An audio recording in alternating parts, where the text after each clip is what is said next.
Hello and welcome to this new episode of the Mean Stack series. In this episode, we're going to demo how to set up and configure our API to be hosted under Azure. So we're going to use Azure App Service for our application. So Azure App Service is a lightweight server that is ready to be used, and it's pre-configured with a stack or different stacks like Node.js, Python, .NET, and so on.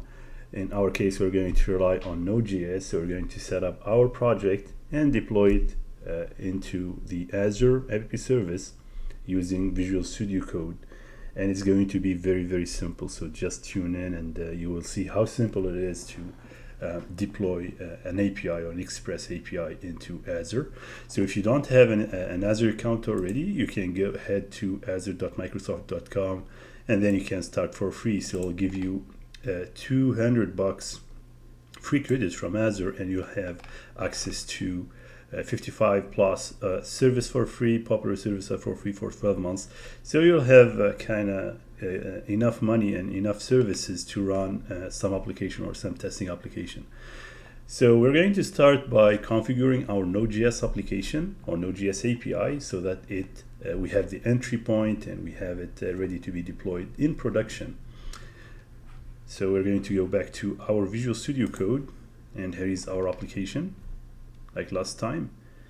So we're going to get the connection stream once again. This is due to having it into GitHub. I have removed it, so I'll put it back.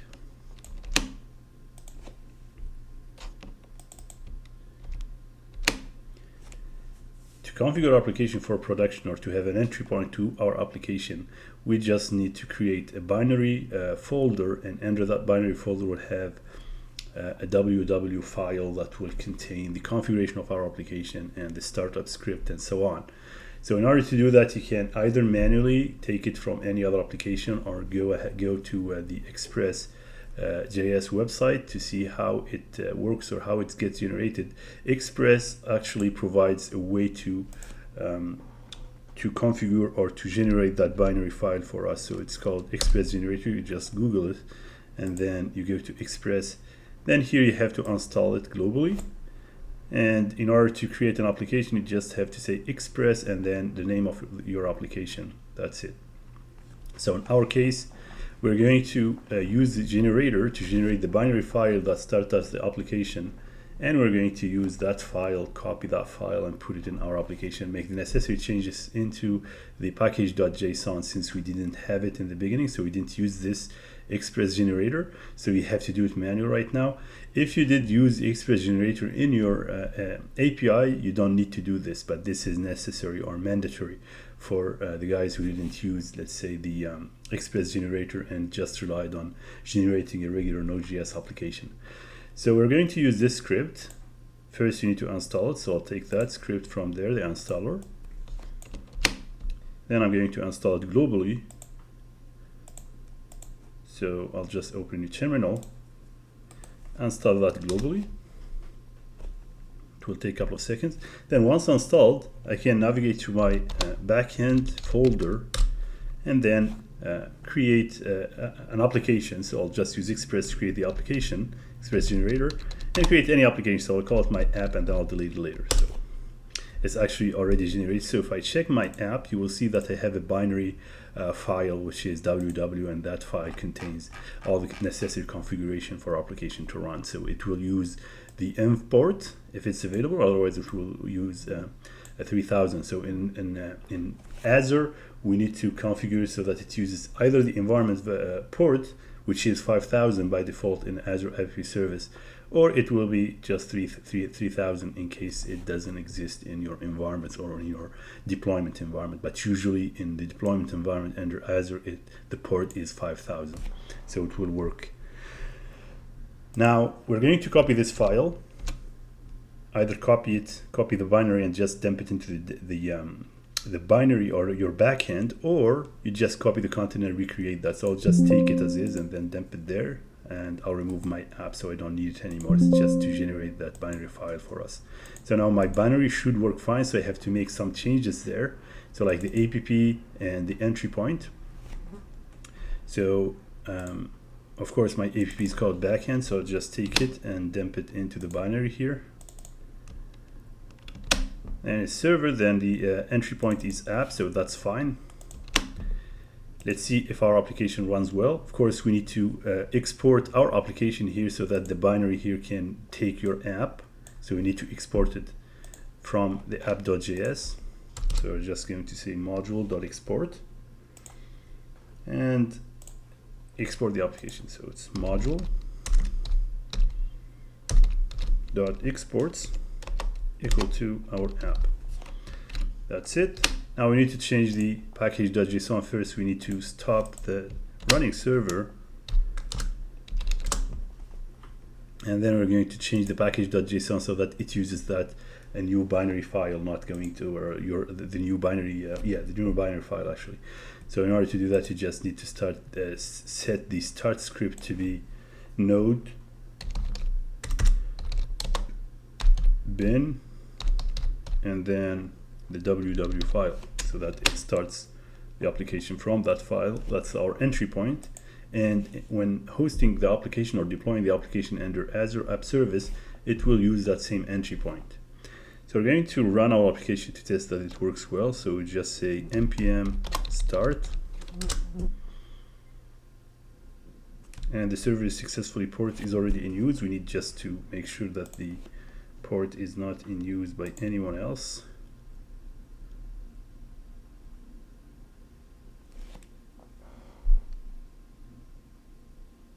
Of course, we need to remove this because I think I've started the application twice. So we need to remove the start listening here, which is this section. So I don't need this anymore because it will start the script or the application twice. So we'll start again.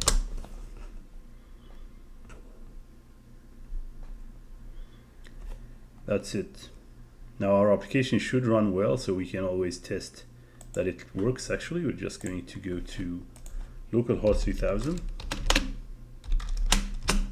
That's it. So our API is working well, and I can always test my front end to see that it serves the user, and I can delete, I can view the details. So our API works well. So with that new entry point addition, it still works.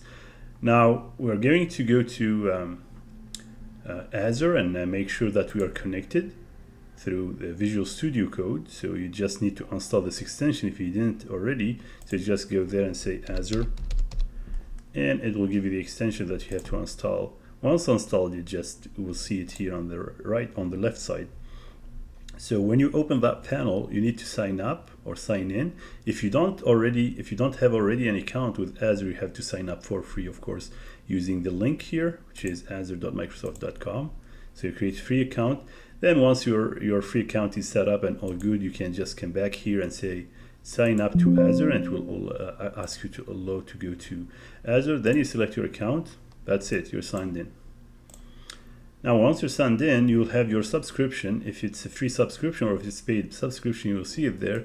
And under that subscription, you have all your resources. And we're going to be interested in the app service actually, so that we deploy our application there. To deploy the application to an app service, all we have to do is to start by creating a new app service under Azure and under your subscription. So right click on the app services, then click on create new app advanced. So we'll be asked to name your app. So I'll call it MeanStack API. Hit enter. Here you'll be asked to select a resource group. If you don't have already, you have to click on create new resource group, and then you'll be asked to provide a name. So I'll call it MeanStack RG for resource group. Then hit enter. After that, you have to select the stack or the runtime stack. In our case, it's Node.js. You can always select any other stack if you have PHP, Python, Java, or .NET. So you can always select your stack. But in our case, we have Node.js Express application. We're going to select Node.js 20 or Node 20 LTS. Then we need to select the operating system. In our case, we are going to use Windows. It's recommended to use Windows, or you can select Linux if you think you can configure Linux. Once you do that, you have to select the location. Then you have to create a new service plan for your application. So I'll call it means tag service plan, let's say, or app service plan. Then you need to select the tier, so I'll go with the basic tier. You can always choose the free tier, but I recommend going with the basic tier. Then for the application insight, you have to either create an application insight resource or skip it for now. I will skip. Now it will go ahead and create the web app for us.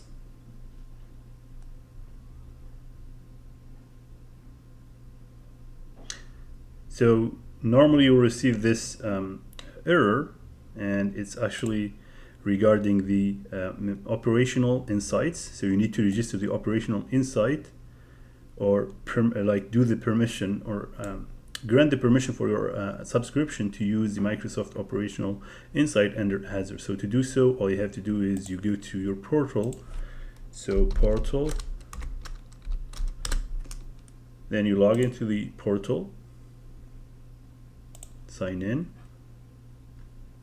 Then you go to your subscriptions, and the subscription, you select the subscriptions that we're going to use. Then you go to permissions or my permissions. After that, you have to click on resource provider status. Then search for operational, let's say, insights. So it's actually this one here. You have to select it and then click on register. Once it's registered, you'll be able to create the app service under Azure.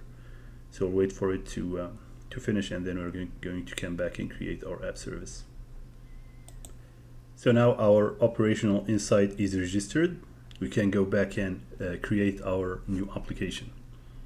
To do so, you just go back and then click on create new web app advanced. So I call it mean API. Then I'll create a new resource group, or I can use the resource group that I just have created. Then select the runtime, Windows. After that, I'll select the mean stack service plan that I have created. Then I'll skip this, wait for it until it finishes creating the web app for us. And then we're going to come back and do the settings and the configuration necessary for the deployment. So our application is successfully created, and we can check that it's added here. So all good, our application is ready to be to host our API. So there is one little settings that we have to add to our application so that we deploy the application correctly, or we build the application while deploying. So the settings is called, you can always Google it, so it's called do build during deployment. So we can search for it and see how we can set it in our application. So do build during deployment. So it's called SCM, do build while deployment. So it's an application settings that Microsoft recommends to use when deploying application or APIs to a service plan or an app service.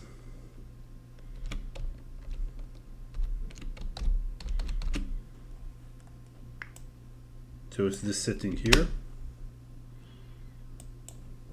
Just going to add it to our app settings. So it's, you right click on your app settings and then add new. Then put your app setting key and put true here, so that our application will be deployed and built during the deployment. That's it. Now we are going to deploy our application from the local file, or local files, or local folder. So you have to right click here and deploy to web app. Then you have to browse, select the backend. Then it will ask you to deploy. You just hit on deploy. So the deployment is undergoing. You just wait for it to deploy, and then you can click on browse. It will provide you a browse button once it's done.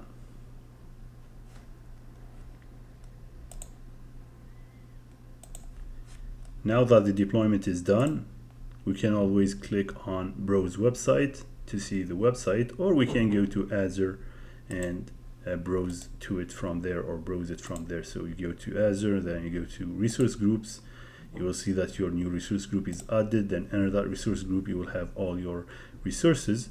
So I will go to and select the app service. Then from that app service, I can browse from here to see that my application is running well.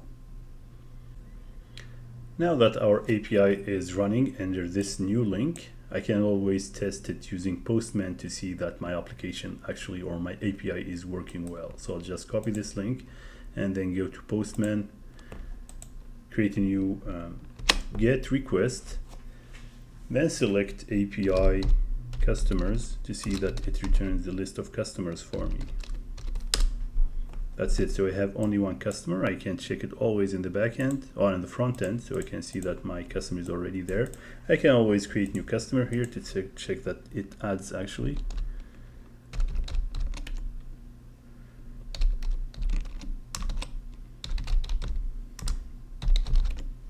Then any random phone number, save. That's it. So now I can test my API or my production version of my API, make sure that it gets the new customer added. So there you go. So the new customer is already added. So that's it for this tutorial. Thank you so much, and stay tuned for the next episode. We're going to probably work on the CI/CD, or continuous deployment, continuous integration, by using Azure DevOps, and make sure that when we post our code or when we push our code to GitHub, Azure DevOps will take care of the deployment for us, or build the application and deploy it to Azure for us automatically, or we can set it up to be triggered manually. Thank you.